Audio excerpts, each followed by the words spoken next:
Hello, YouTube. Komi Permyak Okrug or district, also called Permyakiya, is a territory with special status within the Perm Krai in Russia. Location is in the foothills of the Ural Mountains, upper basin of the Kama River. It would have to be the mysterious, esoteric Urals, so dear to me because my mother lived there, having escaped murderous Nazi invasion in 1941, and she, a little girl, had experienced truly metaphysical phenomena while there. It saved her life more than once.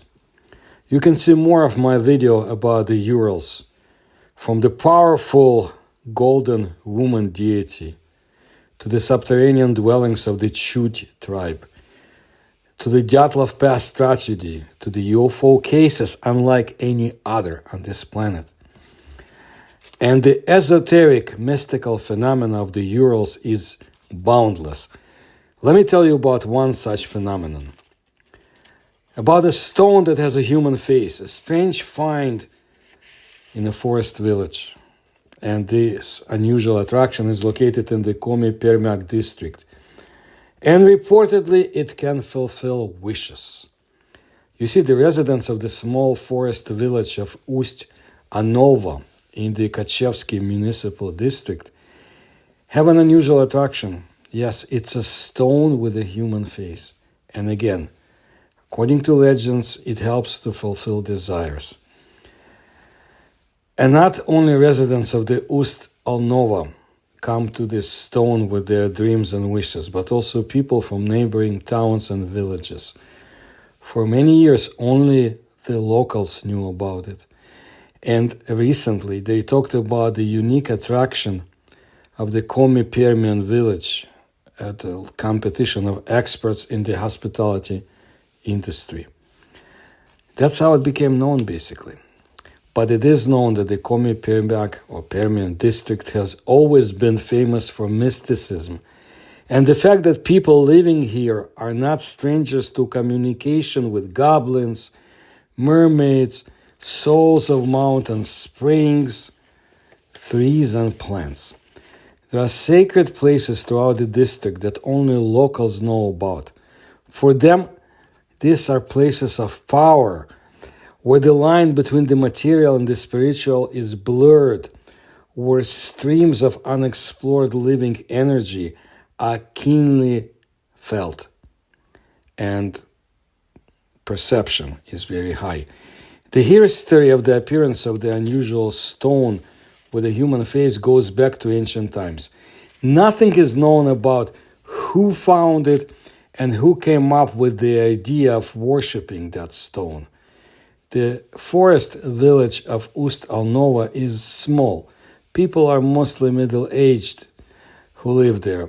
The school has been closed, according to Svetlana Melechina, the chief expert of the cultural development sector of the administration of the Kachevsky municipal district. So the old-timers of this village remember how in childhood they watched their grandparents secretly go to pray to a stone with a human face in difficult times. And this tradition has been passed down from generation to generation. People went to the stone to ask for the fulfillment of a wish or to remember deceased relatives, as well as to meditate, let go of fuss and anxiety, and feel freedom from the gloomy routine. They always took coins with them, which they left on the stone or bouquets of flowers. One of the research papers on this stone says that it is the head of a man who has not died but is sleeping and waiting for the right time to wake up. And while he sleeps, he fulfills the purest desires of people. According to another account, this stone is of extraterrestrial origin. It's a meteorite that fell from the sky. At first, the unusual stone was located far away in the forest. But then the residents dragged it closer to the village. In recent years, one of the roads to the stone has simply become overgrown with garbage. So the locals decided to clear the landfill themselves. Without addressing anyone, they went out into the forest on cleanup days, collected garbage in bags, and took it on a tiller block to dumpsters. When the containers were emptied, people went back to the forest with bags and so on several times just to get it cleaned up.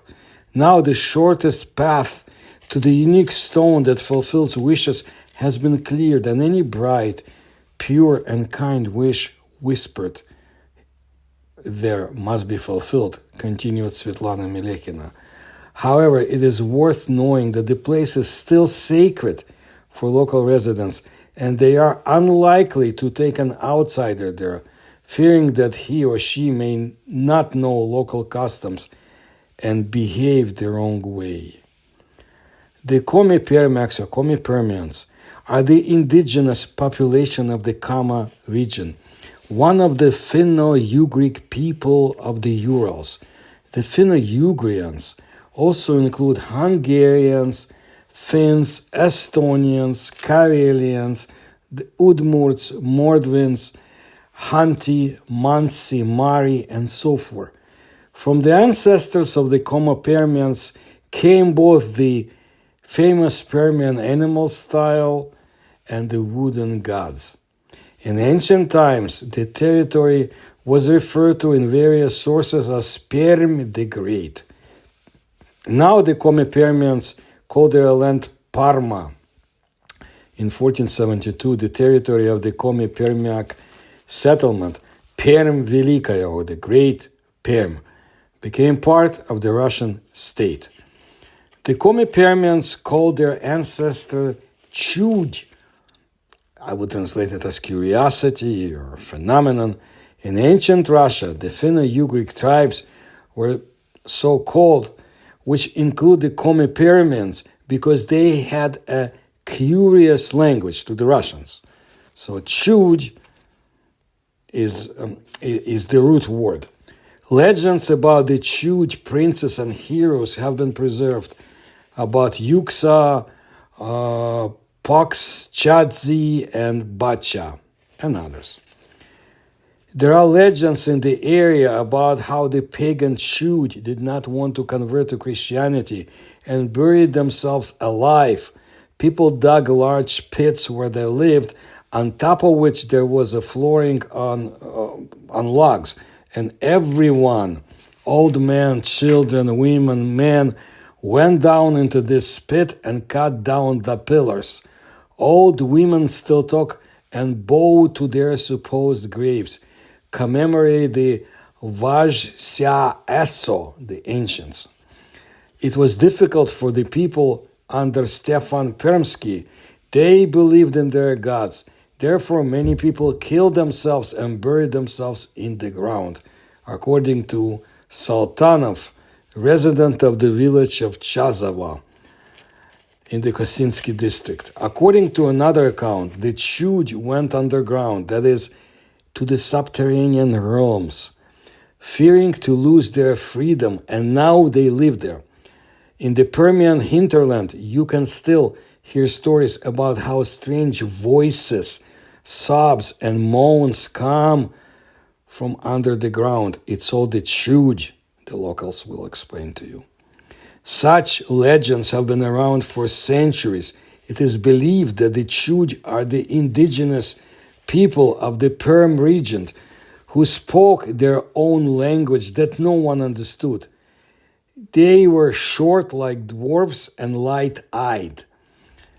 Some legends say that these people are warlike. They often fought with their neighbors. Other legends, on the contrary, call the little people to be peaceful. They lived mainly in forests and caves.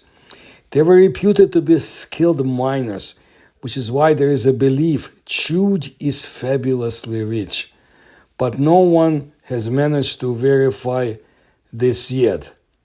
One of the myths say that the Chud mysteriously disappeared when a white birch tree began to grow on its lands.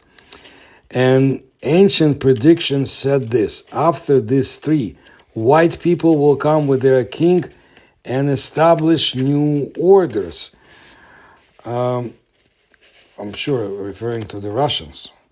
Anyway, the Jews dug holes, put up poles, covered them with roofs, and put big stones on the top. Then they cut down the props or pillars and buried themselves alive along with the treasures.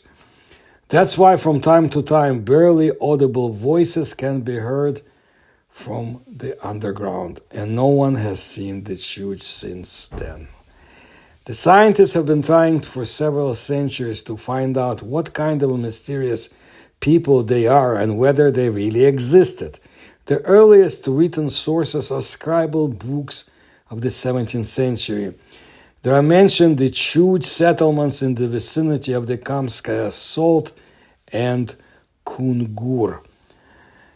I'm sure you can see more of my videos on the subject. This is a topic that I like to dedicate a lot of attention to, because we are finding more things. It's not easy and it's not often, but it's such a gripping story of the people who went into the subterranean realms and basically vanished, but not completely from the face of this earth. The local region is generally a fertile place for treasure hunters of all stripes. Grave robbers or illicit archaeologists are looking for the huge treasures of those distant times, like jewelry of the Permian animal style, dishes made of the Iranian silver, and the locals, even if they find some artifacts, do not touch them. If you take them, you can cause the anger of the ancestors to yourself. There are several dozen sacred springs in the Komi district. According to local residents, the water from them purifies and is sacred, alive. Many people believe that Vejava, holy water, cures diseases. And this is but one area in the Urals, the terra incognita. And of course, I'll bring you more stories about other parts of the Ural Mountains. There's so much to tell. So if you like my research and can support me in such research, please do so through the links you will find in the description to this channel. Please tell others about my work, about my channel. Please like my videos, and thank you for your attention to my work.